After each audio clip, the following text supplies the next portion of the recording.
ठीक है, आज हम यहाँ पढ़ेंगे क्लास 12th मैथ्स का चैप्टर 7।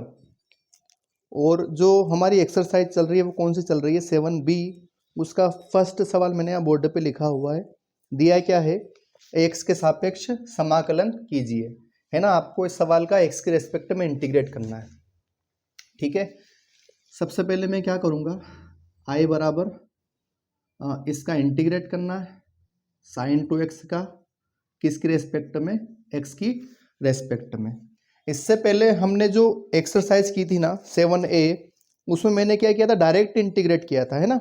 या अब की बार हमको क्या करना है, t मानकर इन सवालों को करना पड़ेगा। ठीक है, तो आपको ऑटोमेटिक समझ में आ जाएगा। अपन करते हैं यहाँ पे ना।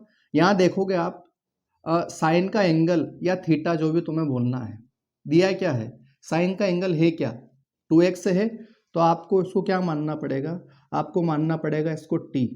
क्या मान लोगे, 2x को आप क्या मान लोगे, t मान लोगे, है ना। अब जैसे ही आप इस 2x को t मानोगे ना, तो पूरा फंक्शन जो है काय में कन्वर्ट हो जाएगा, t में कन्वर्ट हो जाएगा। काय में कन्वर्ट हो जाएगा, t में कन्वर्ट हो जाएगा। यानी कि इस dx की जगह भी आपको क्या लाना पड़ेगा, dt लाना पड़ेगा। ठीक है, जैसे आप यहाँ पे t मानोगे तो ये पूरा फंक्शन काय में कन्वर्ट हो जाएगा, t में कन्वर्ट हो जाएगा। मतलब इस dx की जगह भी आपको क्या लाना पड़ेगा, dt लाना पड़ेगा। तो ये जब मैं करूँगा आपको अच्छे से समझ में आ जाएगा। सबसे पहले आपने माना क्या है, t बराबर 2x माना है ना। तो आपको इस t का डिफ्रेंसिएशन करना है, किसकी रेस्पेक्ट में, x की रेस्पेक्ट में। तो t का हो जाएगा dt अपॉन dx, है ना। डिफ्रेंसिएशन कर रहा हूँ मैं, इंटीग्रेट नहीं कर रहा हूँ। 2x का हो जाएगा 2। अब एक काम करते हैं, dt ऐसे कैसे, 2 dx, है ना। तो dt जो इंटू का t है, इधर अपोन में आ जाएगा, इधर क्या बच जाएगा dx। यानी कि आप dx की जगह, इस dx की जगह लिख सकते हो आप dt अपॉन 2। ठीक है, तो अपन करते हैं इसको। ये ऐसे कैसे, आपने क्या किया, साइन 2x को क्या माना आपने, 2x को माना है t। ठीक है, अच्छा इस dx की जगह क्या लिखूंगा मैंने बोला था वैसे पहले ही कि जैसे ही आप यहाँ t मानोगे तो पूरा जो फंक्शन है वो t में कन्वर्ट हो जाएगा, है ना। तो यहाँ dx की जगह भी क्या आना चाहिए, dt आना चाहिए। तो मैं dt अपॉन 2, तो 1/2 को मैं बाहर पहुंचा रहा हूँ, है ना। कांस्टेंट है, बाहर कर दिया। अब आपको अच्छे से पता है कि भाई साइन t का जो इंटीग्रेट होता है ना, मैं यहाँ साइड में लिख रहा हूँ, साइन x का जो इंटीग्रेट होता है वो क्या होता है, माइनस का कोस x, है ना। ये आप लोगों ने पढ़ा होगा, क्या होता है, माइनस का कोस x, है ना। तो यहां भी साइन x का मतलब या साइन t का इंटीग्रेट क्या हो जाएगा, कोस t, है ना, माइनस कोस t, है ना। क्योंकि यहाँ t है तो मुझे यहाँ भी t रखना पड़ेगा, ठीक है ना, साथ में प्लस c। लेकिन t तो हमने माना हुआ है, किसको माना है, t हमने किसको माना है, 2x को। तो वापस यहाँ 2x लिख दो, साथ में प्लस c। आपका आंसर यही है। ठीक है,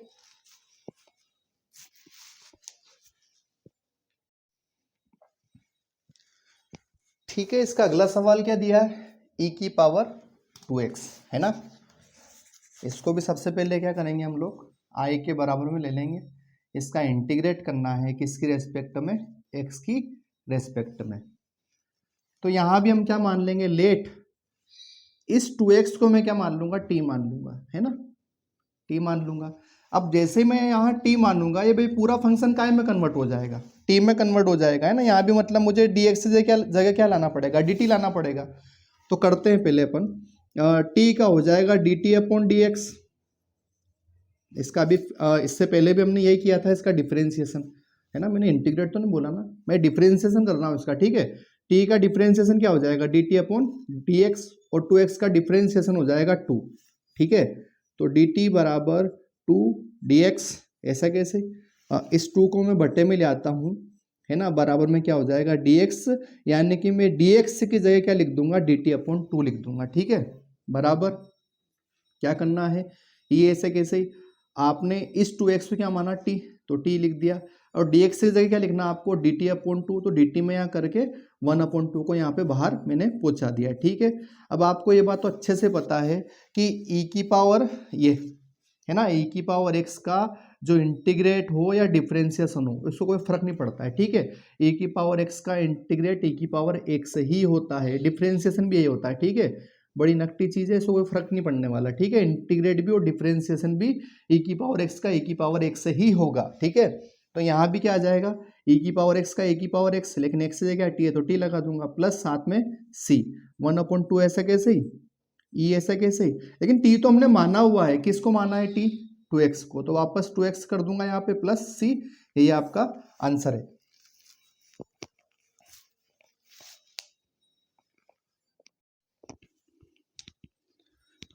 ठीक है, अगला सवाल है, क्या दिया है, cos 3x। यहाँ भी सबसे पहले इसको मैंने क्या किया, i के बराबर में लिया, इसका इंटीग्रेट करना है किसकी रेस्पेक्ट में, x की रेस्पेक्ट में।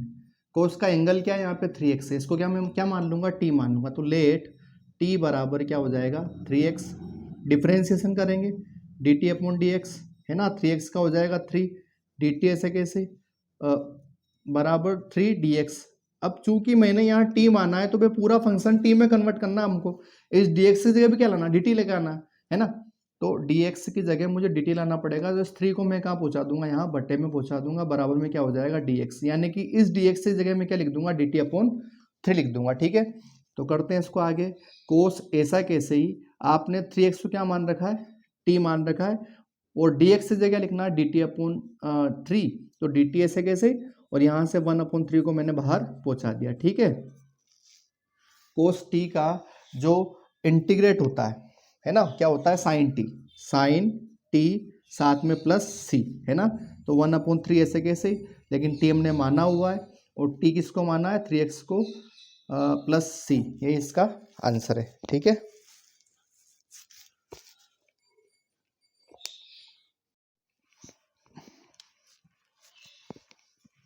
ठीक है, अगला सवाल है क्या, e की पावर 2x प्लस 3, है ना, इसका 4th नंबर का सवाल क्या दिया है, e की पावर 2x प्लस 3। तो सबसे पहले इसको i के बराबर में ले लेते हैं, i बराबर e की पावर 2x प्लस 3, इसका इंटीग्रेट करना है किसके रेस्पेक्ट में, x की रेस्पेक्ट में, है ना। यहाँ किसको t मानेंगे अपन, e की पावर को, तो लेट लिख दूंगा, लेट माना t बराबर 2x प्लस 3, है ना, डिफ्रेंसिएशन करना, तो t का हो जाएगा dt अपॉन dx, 2x का डिफ्रेंसिएशन 2 और 3 का हो जाता है 0, तो dt बराबर 2 dx, बट हमें dx अकेला चाहिए, इसलिए इसके इंटू में क्या 2 है, इधर काय में आ जाएगा, अपोन में आ जाएगा, ठीक है। इधर dx के इंटू में क्या 2 था ना, इधर dt के अपोन में आ जाएगा, बराबर में क्या बच जाएगा dx, ठीक है, बराबर e की पावर t, dx से क्या लिख दूंगा, dt अपॉन 2, मतलब dt ऐसे कैसे 1/2 को मैंने यहाँ बाहर पहुँचा दिया है, ठीक है। e की पावर t का समाकलन या अवकलन, इंटीग्रेट या डिफ्रेंसिएशन e की पावर x से होता है, तो e की पावर t का भी क्या हो जाएगा, इंटीग्रेट e की पावर t हो जाएगा, और साथ में प्लस c बराबर 1/2, और t तो हमने माना हुआ है, किसको माना है, 2x प्लस 3 को, है ना, और साथ में प्लस c, यही आपका आंसर है।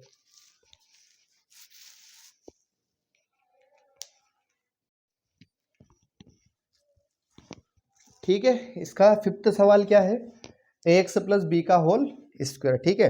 यहाँ भी क्या करना हम लोगों को, इंटीग्रेट करना है किसकी रेस्पेक्ट में, x की रेस्पेक्ट में। यहाँ मान लेंगे इस पूरे फंक्शन को क्या मान लेंगे, t मान लेंगे, तो लेट t बराबर क्या हो जाएगा, ax प्लस बी मान लिया, t का डिफ्रेंसिएशन हो जाएगा dt अपॉन dx, एक्स का डिफ्रेंसिएशन हो जाएगा a और b का हो जाता है 0, है ना, dt ऐसे कैसे, a ये अपोन में था, इधर इनटू में चला जाएगा, बट मुझे dx अकेला चाहिए, इसलिए इसके इनटू में कौन है, a है, इधर कहाँ आ जाएगा, अपोन में आ जाएगा, dt के अपोन में क्या हो जाएगा a और पीछे dx, है ना।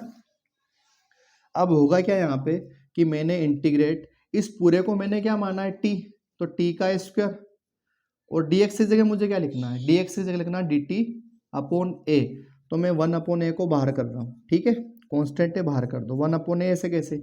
अब सभी ने फॉर्मूला पढ़ा होगा कि भाई x की पावर n पढ़ा है ना, x की पावर n dx क्या होता है, x की पावर n+1, नीचे भी n+1, पावर में कितना एक जुड़ जाएगा, और वो की वही चीज़ का आ जाएगी, नीचे आ जाएगी, है ना।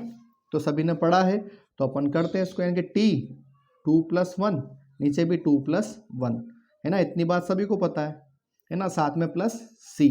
अब होगा क्या 1/a, ऐसे कैसे, टी की पावर कितना 3, यहाँ नीचे भी कितना 3, साथ में प्लस सी चल ही रहा है ना।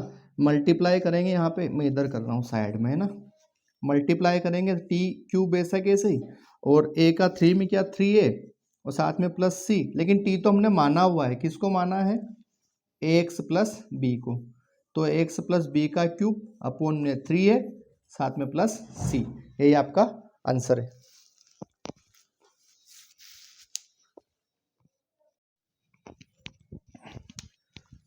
ठीक है, इसका अगला सवाल क्या दिया है, 10 स्क्वायर 2x माइनस 3, है ना, इसका इंटीग्रेट करना है आपको x की रेस्पेक्ट में, ठीक है ना। तो इससे पहले जो हमने एक्सरसाइज की थी ना, वहाँ मैंने बोला था आप लोगों को कि आप डायरेक्ट 10 स्क्वायर एक्स का इंटीग्रेट नहीं कर सकते हो, है ना। आपने 10th में क्या पढ़ा है कि 1 प्लस 10 स्क्वायर थीटा क्या होता है, सेक स्क्वायर थीटा होता है ना। तो आपको 10 स्क्वायर थीटा को चेंज करना पड़ेगा, है ना। सेक स्क्वायर थीटा ऐसे कैसे, प्लस का 1 इधर का में चला जाएगा, माइनस में चला जाएगा, यानी कि आपको 10 स्क्वायर थीटा की जगह लिखना पड़ेगा सेक स्क्वायर थीटा माइनस 1। जहाँ भी 10 स्क्वायर थीटा दिख जाए ना, आपको कहीं इंटीग्रेट करने की जरूरत पड़े, डायरेक्ट आप वहाँ क्या लिखोगे, सेक स्क्वायर थीटा माइनस 1, ठीक है। तो ये ऐसा कैसे, इसकी जगह क्या लिख दूंगा मैं, sec square theta minus theta, theta क्या है मेरे पास, बट यहाँ पे 2x माइनस 3 है, ठीक है, बड़ा ब्रैकेट लगा देता हूँ, पीछे माइनस का 1, पीछे dx, अलग अलग इंटीग्रेट कर देते हैं, सेक स्क्वायर 2x माइनस 3, इसका इंटीग्रेट होगा x के रेस्पेक्ट में, फिर 1 का भी हो जाएगा, है ना। अब आप लोगों को पता होगा सेक स्क्वायर x का इंटीग्रेट जो होता है वो 10x होता है, बट x की जगह पे क्या है यहाँ पे 2x माइनस 3। अभी यही रुकना है, अभी आपने फंक्शन का किया, अब इसके एंगल का करना, इसके एंगल का होगा डिफरेंशिएशन, है ना। भाई फंक्शन का तो आपने इंटीग्रेट कर दिया, बट जो इसका एंगल है ना, इसका क्या होता है, डिफरेंशिएशन। अब 2x माइनस 3 है, तो 2x माइनस 3 है, तो 2x का डिफरेंशिएशन क्या हो जाएगा 2, और 3 का हो जाएगा 0, तो बचा है क्या मेरे पास, इसका डिफरेंशिएशन करूंगा मैं 2x माइनस 3 का, तो 2 आएगा, तो उस 2 को मैं कहाँ लिख दूंगा, इसके अपोन में, ठीक है, पीछे माइनस 1 का इंटीग्रेट, भाई जिसकी रेस्पेक्ट में कर रहे हो वही चीज़ आ जाएगी, किसकी रेस्पेक्ट में कर रहे हो, एक्स की रेस्पेक्ट में, तो 1 का इंटीग्रेट क्या हो जाएगा 1x, साथ में प्लस c, आपका आंसर यही है, ठीक है।